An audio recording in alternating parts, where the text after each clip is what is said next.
On se retrouve pour la suite de notre méthode du point milieu. Dans cette capsule, on va plutôt faire un exemple. On va essayer de voir comment est-ce que ça fonctionne ça, avec des vrais chiffres, avec des vraies fonctions. Puis, on va essayer de comprendre bien comment se passe chacune des itérations. Donc, on y va avec l'exemple 7.5.3. On a deux fonctions r de x qui est une parabole x carré plus 1 et s de x qui est une fonction du troisième degré x exposant 3. On se donne l'intervalle de départ 0,2 et on se donne 4 itérations à faire. Donc, en faisant les 4 itérations, on devrait retrouver là, à la fin un point milieu qui devrait approximer l'intersection entre ces deux courbes. Là, on est dans une situation particulière. On a la chance d'avoir le croquis de notre situation. Donc, allons voir à quoi ressemblent ces deux fonctions-là.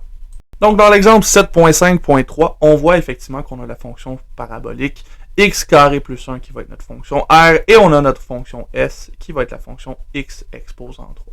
On remarque qu'il y a effectivement un point d'intersection entre 1 et 2. Nous, on s'est donné comme intervalle 0 à 2. Ça devrait nous donner quelque chose qui n'est pas trop pire. Donc, on va voir en 4 itérations où est-ce qu'on va se rendre ici. La première chose qu'on doit faire, c'est identifier les variables qu'on va avoir à l'intérieur de notre code. Donc, en particulier, on va établir le départ, la fin et le milieu. Départ, on a dit que c'était toujours le départ de notre intervalle. Donc, on va se placer à 0 pour départ. Notre fin, c'est la fin d'intervalle, donc on va se rendre à 2. Et le milieu, ben, c'est l'addition du départ plus la fin divisé par 2. Donc 0 plus 2 divisé par 2, ça nous donne 1. Et ça concorde, hein, parce que dans un intervalle de 0 à 2, le milieu se trouve effectivement à 1. Une fois que c'est fait, on peut commencer nos itérations. Donc une fois que j'ai ça, je rentre dans ma boucle avec, comme première itération, i est égal à 1.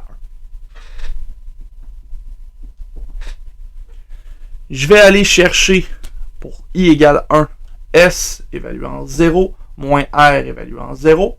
Et je vais aller chercher s évaluant 1, moins r évaluant 1. On se souvient qu'on prend la fonction s au départ, moins la fonction r au départ, et qu'on multiplie par la fonction s au milieu, moins la fonction r au milieu. Donc, allons-y.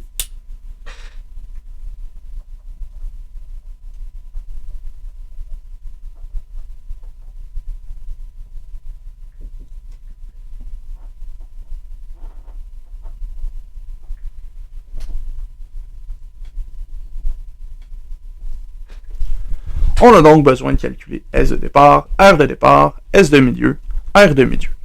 Pour le départ, ça va être facile parce qu'on a des zéros à placer. Donc en particulier, si je prends S à 0, 0 exposant 3, ce sera 0. R étant x carré plus 1, si je remplace x par 0, j'obtiens 0 plus 1. Donc ma première partie, 0 moins 1, ce sera négatif. Qu'est-ce que ça m'indique? Ça m'indique que je devrais avoir une fonction S qui est en dessous de R. Si je retourne chercher ma fonction, on voit effectivement que S était en dessous de R au tout départ. Donc, ce qu'on vient de voir mathématiquement, ça a du sens, ça ressemble à ce à quoi on s'attendait. On va aller chercher la même chose maintenant pour S de milieu et R de milieu. Comme le milieu c'est 1, ça devrait être facile encore une fois. Donc, en particulier, si je vais chercher 1 pour S, 1 exposant 3, c'est 1. Et R, ben, je vais avoir 1 au carré plus 1, donc 2 dans cette place. 0 moins 1, c'est négatif. 1 moins 2, c'est négatif. On conclut donc que la fonction R était au-dessus au départ et qu'elle est encore au-dessus au milieu. Il n'y a pas eu de changement de signe. Si on multiplie les deux résultats ici, moins 1 fois moins 1, ça redevient plus grand que 0. Il n'y a pas de changement ici, donc je peux conclure que dans la première zone de mon intervalle entre 0 et 1, il n'y a pas de point d'intersection. Dans mon dessin, on voit que effectivement notre point d'intersection va être entre 1 et 2 et non pas entre 0 et 1. Donc la partie 0 et 1, c'est superflu, on n'en a pas de besoin. On va donc se déplacer de 1 à 2 pour pouvoir continuer notre travail. Pour faire ça, tout ce que j'ai à faire, c'est de déplacer mon départ au milieu. Donc, je vais dire que départ est égal au milieu qui était 1. À ce moment-là, j'ai déterminé mon nouveau départ. Je vais pouvoir aller chercher mon nouveau milieu. Ce nouveau milieu-là, il va se faire avec le nouveau départ et l'ancienne fin. 1 plus 2, ça donne 3 divisé par 2, ça donne 1.5. On va donc avoir comme nouveau milieu 1.5 pour notre intervalle qui suit. Donc dans l'itération i égale 2, quand je vais faire S de départ moins R de départ, je vais en réalité faire S de 1 moins R de 1. Ces valeurs-là, je les ai déjà calculées. Je les avais ici pour S de milieu et R de milieu, donc je sais que c'est 1 moins 2.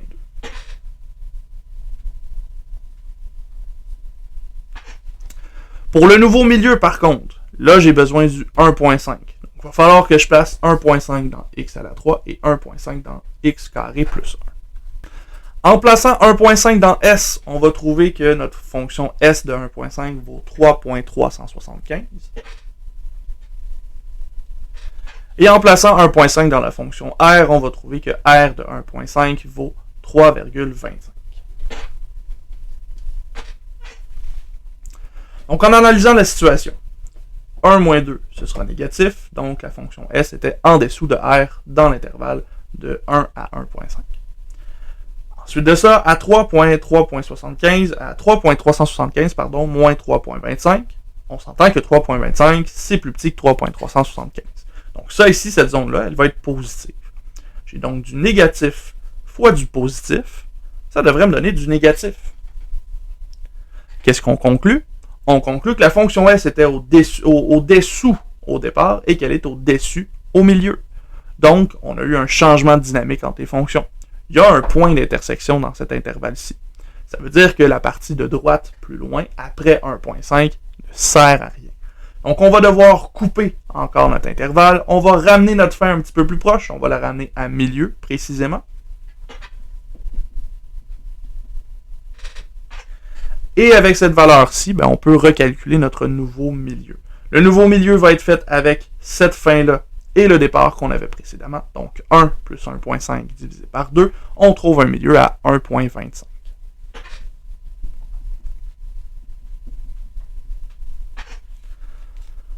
Comme je n'ai pas encore atteint mes 4 itérations, je retourne dans ma boucle avec ces nouvelles valeurs-là. Donc, pour i égale 3, je vais avoir comme début 1, comme fin 1.5 et comme milieu 1.25 pour mes calculs.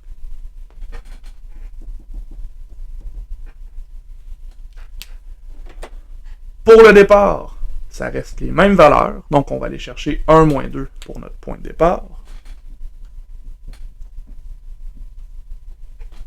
Mais pour notre milieu, on tombe à 1.25. Donc, il va falloir aller chercher S de 1.25 et R de 1.25. S de 1.25, on fait ça dans la calculatrice, ça nous donne 1.95 environ. R de 1.25, ça nous donne environ 2,56. Encore une fois, je vous invite à le faire, le calcul dans votre calculatrice. Vous allez voir qu'est-ce que ça donne comme chiffre. Si on regarde ces résultats-là, 1 moins 2, ce sera négatif, donc S est en dessous de R. Mais 1.95, c'est en dessous de 2.56 aussi, donc S est encore en dessous de R. Qu'est-ce que ça veut dire? Ça veut dire qu'à 1.25, il n'y a pas encore eu le changement. Donc, on a encore que S est en dessous de R. Ça ici, ce résultat-là, ce sera positif. Donc, il va falloir qu'on coupe la partie de gauche de notre nouvel intervalle, la partie entre 1 et 1.25, parce que cette partie-là ne contient pas de point d'intersection. Donc, on va reposer notre départ à 1.25 pour couper la première zone, et on va recalculer notre milieu. Ce milieu-là, il va être entre 1.25 et 1.5, donc à 1.375. Avec mes nouvelles valeurs, je peux faire mon itération 4. Itération 4, je vais encore chercher avec le départ de 1.25 et le milieu de 1.375.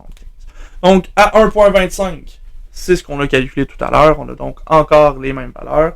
Je l'ai calculé ici, pardon. 1.95 moins 2,56. Et la deuxième partie, à 1.375, on va trouver environ 2.60 et 3.41.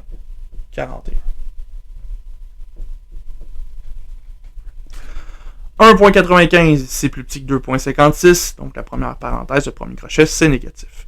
2,60, c'est plus petit que 3,41. Donc le deuxième, c'est aussi négatif. Négatif fois négatif, ça me donne du positif. Donc, je détermine qu'entre 1,25 et 1,375, il n'y avait pas de point d'intersection. Je suis encore pas dans, dans la bonne partie de l'intervalle. Je vais donc déplacer mon départ encore une fois. Mon départ se retrouve à 1,375 et mon milieu, lui, va se retrouver entre 1,25 et entre 1,375 et 1,5. Dans ce cas-ci, faites le calcul, ce sera plus facile. Vous allez arriver à 1,4375. Et cette valeur-ci, comme on est à l'itération 4, ce sera la valeur qu'on va utiliser pour notre point milieu. On est arrivé là, à notre 4e itération, donc normalement, on a atteint suffisamment de précision à notre goût. Donc à ce moment-ci, on va sortir de la boucle et on va afficher notre point milieu, notre point d'intersection, pardon. Comme étant le point donné par 1,4375 et la valeur de notre fonction R à 1,4375. Je vous laisse faire le calcul ici.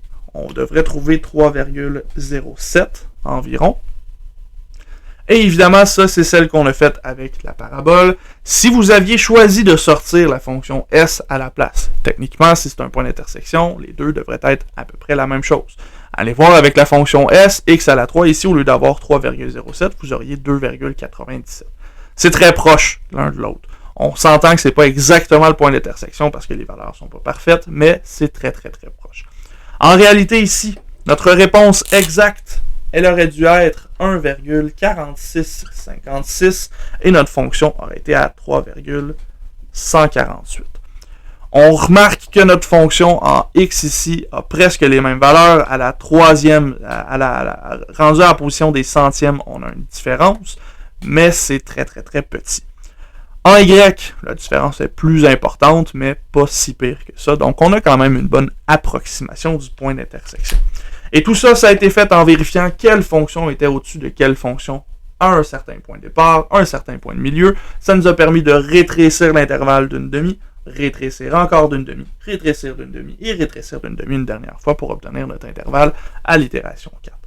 Si on voulait encore plus de précision, on aurait pu faire encore une autre itération. 4 itérations pour un ordinateur, c'est pas grand-chose.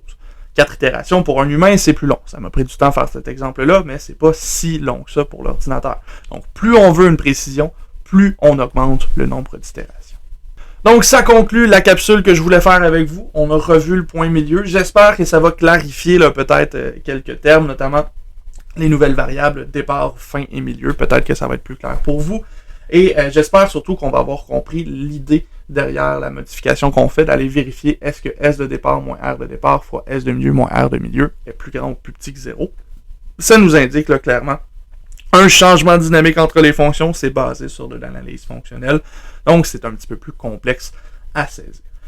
Sur ce, je vous laisse ici, on se revoit au prochain cours avec notre révision, et ensuite de ça, on se retrouvera à l'examen final.